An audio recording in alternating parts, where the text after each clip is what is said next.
દ્વારકાના હાથીગેટ નજીક 20,000 ચોરસ મીટર જગ્યામાં પોલીસ ટ્રેનિંગ સેન્ટરનું ન્યાય એનર્જી કંપનીના સહયોગથી નિર્માણ કરાયું છે, જેનું લોકાર્પણ ધારાસભ્ય પ્રભુબા માણેક, જિલ્લા પોલીસ વડા નીતિશ પાંડે તેમજ કંપનીના અધિકારીઓની હાજરીમાં કરાયું હતું.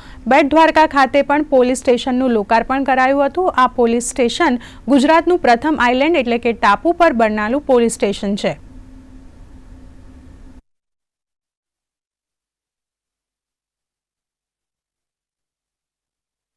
એક જે નવો પોલીસ સ્ટેશન ઊભા કરવામાં આવેલ છે અને એના મેઇન હેતુ લોકલ લોકોની સુખાકારી શાંતિ છે. સાથે સાથે જે દ્વારકા મંદિરના જે બધું ક્રાઉડ મેનેજમેન્ટ, ટ્રાફિક મેનેજમેન્ટ અને દરિયા સુરક્ષાની જે વસ્તુ જોવાની છે એ જોશે. એક પોઈન્ટ ઓફ વ્યૂ જોવામાં આવે તો એ ખરેખર ગુજરાતનો પહેલો આઇલેન્ડ પોલીસ સ્ટેશન છે.